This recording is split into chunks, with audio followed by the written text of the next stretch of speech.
Olá a todos, mais uma vez compartilhando com vocês as revelações de Deus. Hoje falarei mais uma vez sobre liderança. Essa é a importância da liderança grande para Deus, né? A gente vê que no Novo Testamento tem só dois versículos que falam sobre jejum, né? A motivação pelo qual os discípulos jejuaram, os apóstolos, na verdade, naquela época. Era para escolher o líder certo para poder liderar as igrejas primitivas naquela época, aquela igreja poderosa, né? Eles jejuavam para isso. Então, eu já gravado dois vídeos sobre como tem que ser o líder para Deus e como ele conhecer se o seu líder é homem ou mulher de Deus, né? Vou resumir rapidamente. Como tem que ser o líder para Deus? Tem que ser um servo, como Jesus Cristo era, que assumiu a forma de servo. Ele não veio para ser servido, ele veio para servir. E todos os líderes têm que servir as ovelhas, né? Isso que tem que fazer. E no outro vídeo, como reconhecer se o seu líder é homem ou mulher de Deus, reconhecendo através dos frutos do Espírito. Primeiramente, o amor sendo na troca, que é uma característica que tem que ter, é obrigatória para que o homem seja o líder, possa pastorear, possa dirigir, né, a outros cristãos, né, como líder.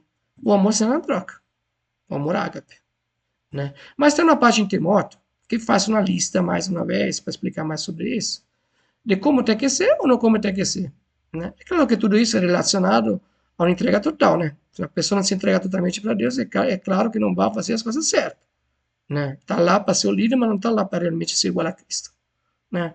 E a carta que Paulo escreve a Timóteo é para mostrar mais isso, né? As características que tem que ter, né? Eu vou falar sobre algumas dessas características, porque a gente tem visto toda hora coisas absurdas na relação a isso, né? Coisa errada, né? Não porque eu estou falando, mas porque está na Bíblia, né?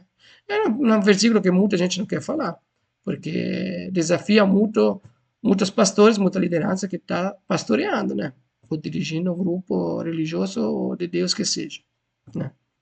Então, queria ler com vocês 1 Timóteo, capítulo 3, de versículo 1 até 9, que fala assim: esta é uma palavra fiel. Se alguém deseja o episcopado, excelente obra deseja. Já aqui vou falar uma coisa, né?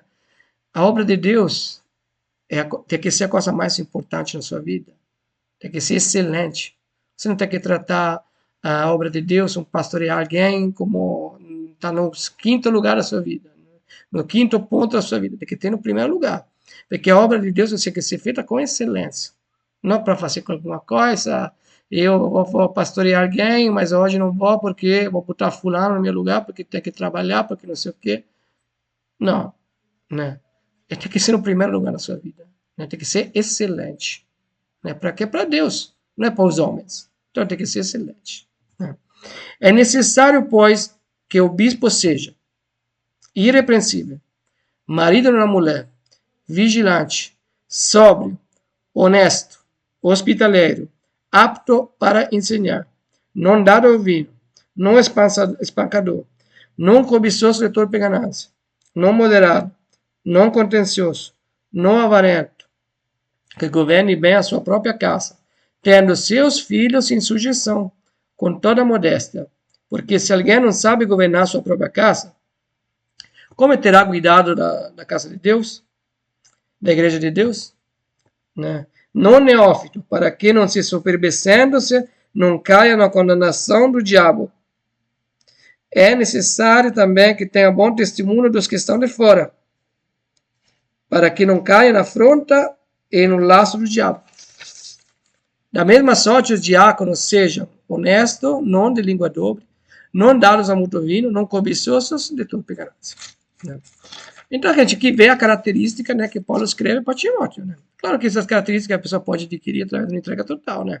Não é porque você vai falar para um líder para se adulterar, ele vai adulterar. Claro que não. Né? Mas a gente, através dessa lista, pode ver claramente como a pessoa está na carne e no espírito, porque ao final é isso que a gente está falando. Né? Se as pessoas estão fazendo coisa errada é porque está mais na carne que no espírito. Né? Essa verdade é essa. Então, queria falar sobre esse ponto, essa característica, marido na mulher. Essa é uma coisa que muitos pastores, especialmente protestantes, não querem ouvir falar. Tem pastores que estão pastoreando no segundo, terceiro casamento. A pessoa não pode pastorear? Não pode. Né? Por quê? Porque as pessoas sempre vão falar, o cara quer pastorear, não sei o quê, está no terceiro casamento, tem um filho com um, tem um filho com o outro. Não dá isso, não dá, não tem credibilidade, não tem moral.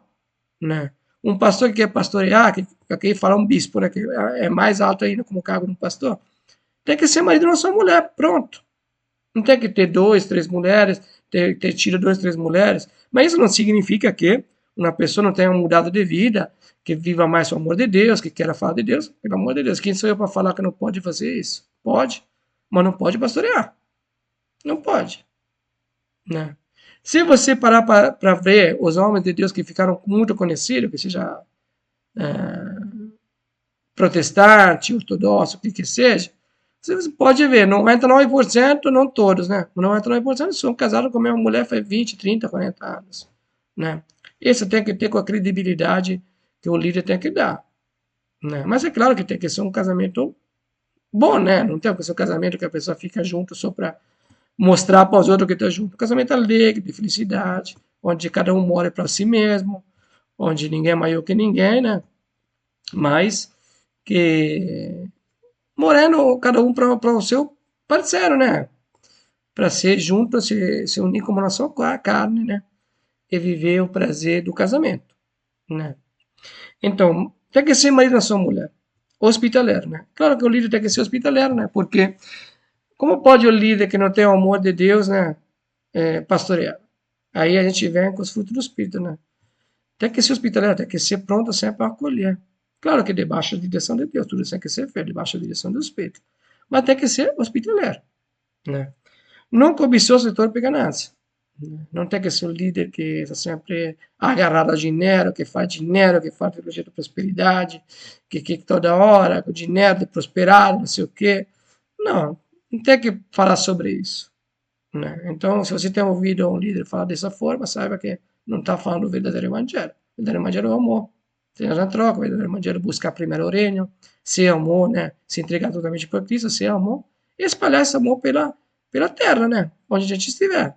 E é claro que depois as demais coisas serão acrescentadas, vai ser na consequência da nossa entrega total, do nosso querer fazer a vontade de Deus e não a nossa, né? Então, não avarento, né? Porque, claro, né? Não é aquelas pessoas que, não, eu dei o dízimo, fiz a minha parte com a igreja, que não sei da instituição, aí não vou ajudar mais ninguém porque já fiz a minha parte. Isso é uma grande besteira, né? É que tem um falo na palavra do bom samaritano, né? O religioso que passa, nem olha para o cara para outra, o levita que passa, não se importa com o cara que está morrendo, aí passa um samaritano que nem fazia parte do sistema religioso que ajuda. Então, não tem que ser avarento, né? Tem que ser sempre disposto a ajudar, até economicamente, mas claro, debaixo da vontade de Deus. Agora vou a outro ponto que é muito importante. Que governe bem a sua própria casa, tendo seus filhos em sujeição com toda a modéstia, né? Porque se alguém não sabe governar a sua própria casa, como terá cuidado da igreja de Deus? Mas, claro, a gente tem visto isso toda hora, né? Filho de pastores que estão na droga, no tráfico, que a gente tem visto coisa assustadora, né? Sobre os filhos das pessoas que estão liderando alguém. É claro que não pode liderar ninguém, você não sabe governar a sua própria família, como pode liderar alguém que nem fazem parte da sua família? Infelizmente, a gente tem visto isso o tempo todo, né? Então, um cara que não sabe governar a sua própria família não pode pastorear, não pode liderar, não pode, né? Mas como é que pode mudar essa situação, né? Se a pessoa tem intimidade com Deus, vai transmitir isso aos seus filhos, né?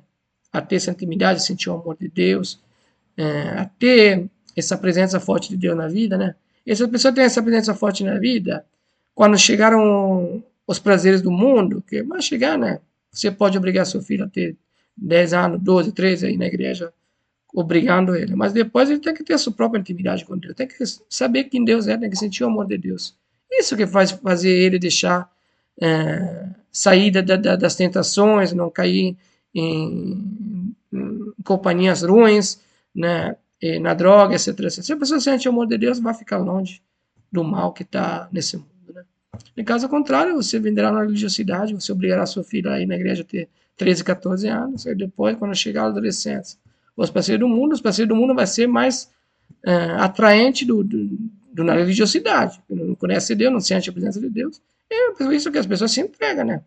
E Satanás tem um prazer enorme a fazer isso com os filhos da liderança de que lideram, né? Tem um prazer enorme. É por isso que a gente tem visto muitas lideranças, muitos filhos de pessoas líderes da igreja que estão na droga, que estão fazendo coisa errada toda hora. É por isso, né? Então, tem que governar bem a sua própria casa com modéstia, não obrigando as pessoas com amor, né? Ah, vai na igreja, tem que ir na igreja. Não, com amor, né? Mas isso tem que começar desde pequenininho, porque depois é mais difícil, né? Ensinar uma intimidade, ensinar um relacionamento com Deus, né? Então, no neófito, porque não se soberbece. Quantas vezes eu vi pessoas que estavam fazendo muita coisa errada no tráfico, etc, etc, que logo depois, em seguida, ele ia virar pastor. Quantas vezes a gente viu dessas pessoas?